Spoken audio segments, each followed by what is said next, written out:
Hello aspirants, welcome to the second session of Decode UPSC Prelims. Those who have missed the first session, please go and see the first session. I have shared the link in description box where I have discussed few elimination techniques by taking 2022 CSC questions, and I would be continuing this in few subsequent videos also. Today I have taken same 2022 questions and discussed few more elimination techniques, and this is about me. I have cleared 4 CSC prelims including forest service cutoffs. Generally, forest service cutoffs would be 10 to 20 marks more than CSC prelims cutoffs. These are my marks in 2016, 147, 2017, 114, 2018, 121, 2020, 117. Now, before starting, these are the few mantras which you need to keep in mind before applying these elimination techniques or solving previous year's questions. Framing a question is not, generally people think that framing a question is very easy, but it's not real actually, especially when you are framing questions for a competitive exam like UPSC, because you can't make all questions tougher and all questions simple. So you need to maintain some ratio. Generally UPSC maintains 30-40-30 ratio or 30-50-20 ratio. It means they give 30 questions are as easy questions, 40 to 50 questions as moderate, and 30 to 20 as tough to very tough questions. So don't fall in this trap of solving these questions. I mean, it's good enough if you are going for this, but even if you are facing difficult with respect to 30 to 20 questions in solving papers, don't feel disheartened. This happens even with toppers, and this has happened with me also. And you have seen my marks, and I hope you can trust my words also. So first, search for statements that are 100% false or 100% true, so that you can eliminate few options, and search for extreme statements, and don't eliminate right away. Generally, people say that one elimination technique is search for extreme statements, and most of the times extreme statement is wrong. Okay, this was true at least until and before 2021 prelims, but from 21, this statement you need to take with a pinch of salt, that elimination techniques. So search for the extreme statement and apply your knowledge and your common sense. And then you can decide yourself whether that statement is true or false. And next, trust your sources. So what do you mean by this? I will show with an example in coming slides. And don't make question complicated or read in between the lines. So most people have this tendency. They read in between the lines. For example, in the first video, I have shown you Labor Bureau question. That is very easy question, but few people have made that question also complicated. And most of the people have this tendency. They solve these tougher questions and they lose on these easy questions.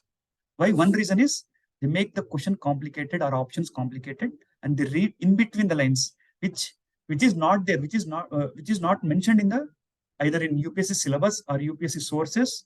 They themselves assume those between the line statements. Okay, and apply all the knowledge. For example, yesterday in the first session I have given you a true Vietnam question, where even though you did not have knowledge about Vietnam or its economic position, the knowledge which you had with respect to economy, you could have solved this question. That's why apply all the knowledge and apply most important common sense. Okay, these are few mantras. Now let's start the discussion. Which of the following activities constitute rural sector in the economy?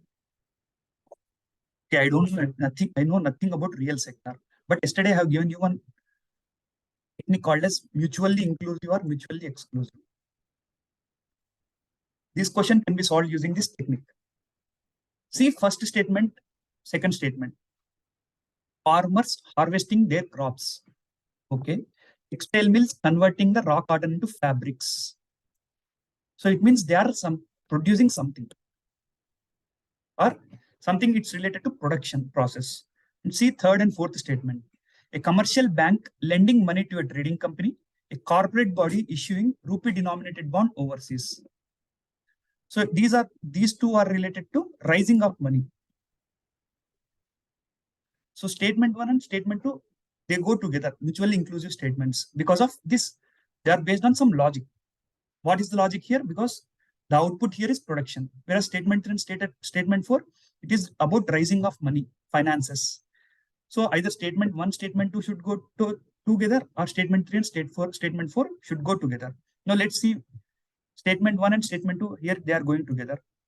3 and 4, but it is merged with 2. So this is not possible. 3 and 4, fine, but this is merged with 1.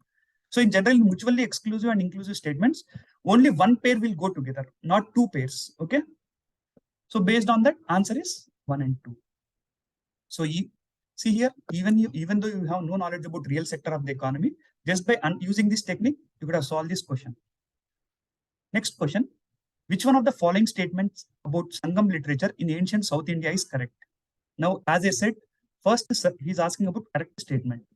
Now, in the first mantra I have given is first search for the statements which are 100% true or 100% false. Now, let's see Sangam literature. It means it is composed from around 100 BCE to 300 AD or 300 CE. It means after Vedic age only. Now, let's see statement which may appear as true for us. Sangam poems are devoid of any reference to material culture. Maybe or may not be. The social classification of Varna was known to Sangam poets. Just think, we would have read about Rigvedic age, post-Rigvedic age, how society was there. Obviously, during Rigvedic period only, Varna system emerges. And this Sangam literature is written post-Rigvedic age. So this statement makes sense. Isn't it? The answer is also statement B only. Next, with reference to tea board in India, consider the following statements. The tea board, that's why I said you in the mantra also have given, use all the knowledge you are having about that particular source or the particular topic or the particular question under discussion. So you are using your knowledge of Rigvedic or Vedic period or Varna system, emergence of Varna system or caste system, and applying to this question. This is what I meant by apply all your knowledge. Next, with reference to tea board in India, consider the following statements. The tea board is a statutory authority. It is a regulatory body attached to the Ministry of Agriculture and Farmers Welfare. The tea board's head office is situated in Bengaluru. The board has overseas offices at Dubai and Moscow. Now see for the statement which appears as false for us. Go to third statement. Now tea board's head office is situated in Bengaluru. Now you know that Karnataka is major coffee producing state, not tea producing state. Then what is the use? Generally, where we situate important boards, where that place is a significant producer of that commodity. Now Karnataka, maybe if they have given coffee board, maybe this statement would have been true. But he's asking about tea board. When there is no significant promotion of that production of that commodity in that state, then it doesn't make sense to situate such an office in Bengaluru. So once you eliminate option 3, we are left with 2 and 4, 1 and 4. And depending upon our understanding, it is a statutory body, it is a regulatory body attached to the Ministry of Agriculture and Farmers Welfare. And depending upon your knowledge, you can select the answer. And one more trick you can apply, but it's a bit risky.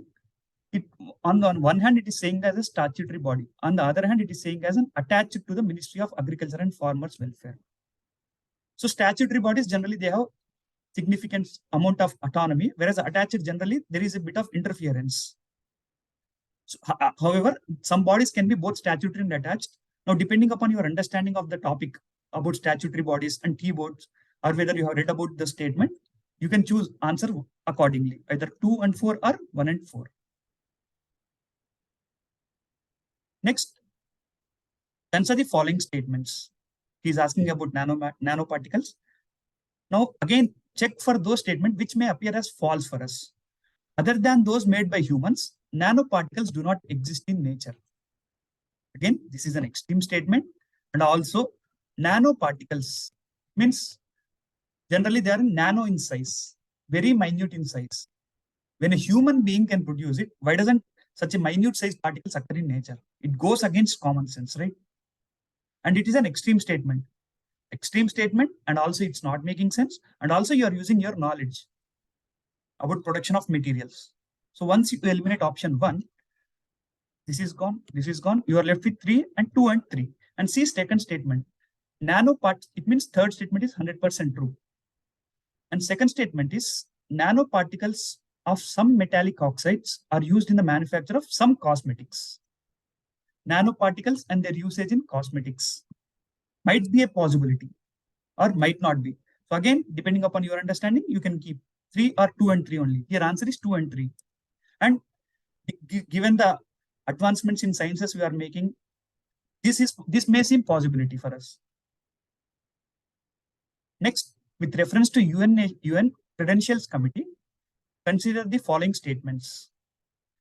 Now, again, it is mutually, this statement is bit sort of similarity with respect to the technique called as mutually inclusive or mutually exclusive, but it's a variation of the technique. So see statement 1. It is a committee set up by the UN Security Council and works under its supervision. It traditionally meets in March, June, and September every year. It assesses the credentials of all UN members before submitting a report to the UN General Assembly for approval. Now see, on the first statement is saying that it is set up by UN Security Council and works under its supervision. Okay, Security Council. Now see third, it submits its report to the General Assembly for approval. On the one hand, statement 1 is saying that it is responsible to UNSC. On the other hand, it is saying that it submits its report. It means only one of these has to be correct. Because if it is under UNSC, it will submit its reports to UNSC, right? Why UNGA? So statement 1 is correct or statement 3 is correct. Both of them cannot go together. Okay, this is a variation of the same technique. Now see where 1 and 3 are going together. This is wrong. And also, most of the times, at least one option would be correct. They can't go together. Write all these techniques, please write in your notebooks and apply on previous year's questions. 1, they can't go together. And 2, at least one of the option would be correct.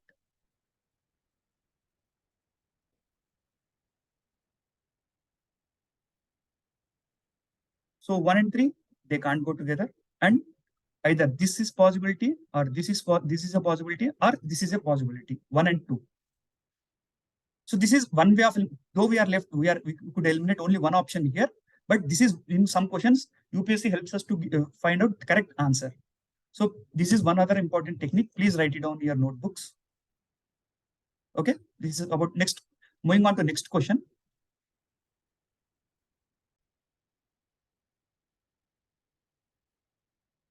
Next, tight monetary policy of US Federal Reserve could lead to capital flight. Capital flight may increase the interest cost of firms with existing external commercial borrowings. Devaluation of domestic currency decrease the currency risk associated with external commercial borrowings.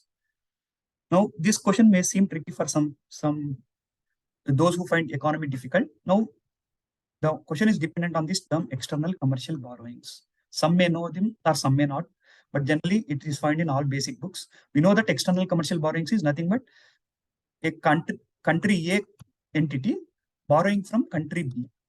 For example, say Tata. It want to raise funds from other foreign entities like foreign banks.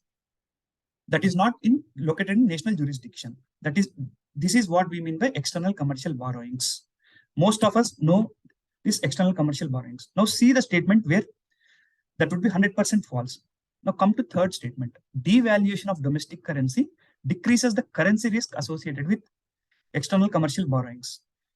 For example, say Tata has gone to some bank X in US and they have applied for a loan for about say $100 in 2020. Now in 2020, $1 generally it was around 70 something, and on average 70 was there. So it means they got 7,000 rupees loan. Now in 2022, they have to repay the loan because of maturity. Now in 2022, $1 is 80 rupees. So they have to repay 8,000 rupees. So see statement, it means devaluation. Everyone of us know that $1 to 70, $1 to 80, it means rupee has devaluated or depreciated. Devaluation of domestic currency decreases the currency risk. So actually it has increased their repayment liability. It means it has increased the risk. It has not decreased, it has increased the risk. So once you eliminate option 3, you are left with 1 and 2.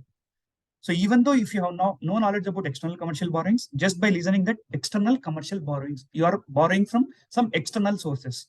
Now, some may think that that external entity might be in India or outside also, right? But this question is asking about capital flight and also devaluation of domestic currency. It means that this external thing is not in India. It means it is an outside thing.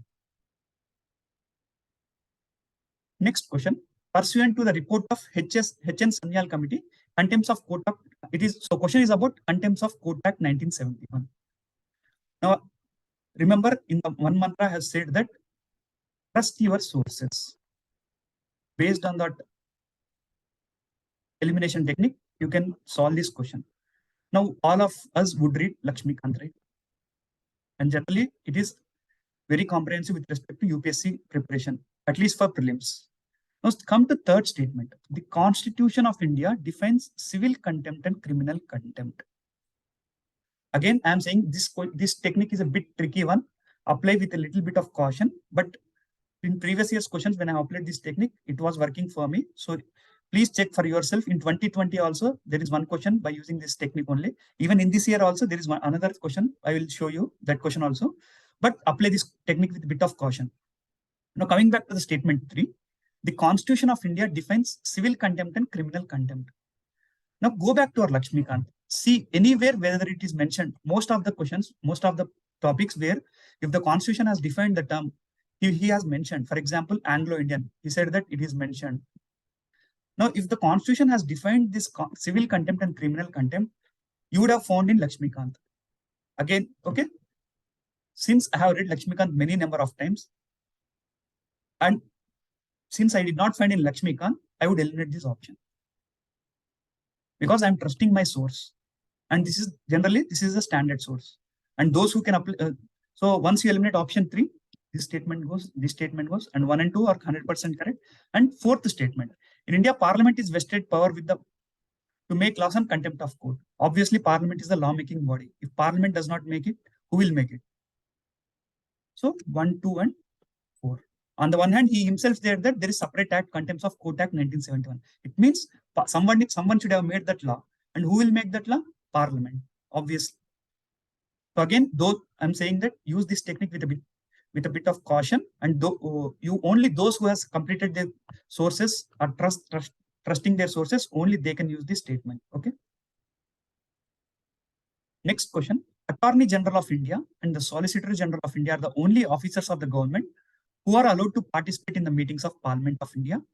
According to the Constitution of India, Attorney General of India submits his resignation when the government which appointed him resigns.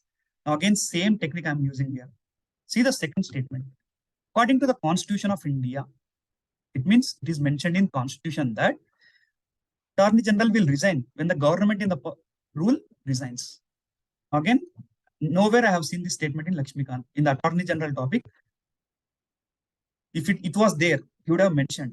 Since if Constitution of India, it is not statutory also. If it is there in Constitution, generally that is a significant provision with respect to that office. And in my source, Lakshmikant, it is not mentioned.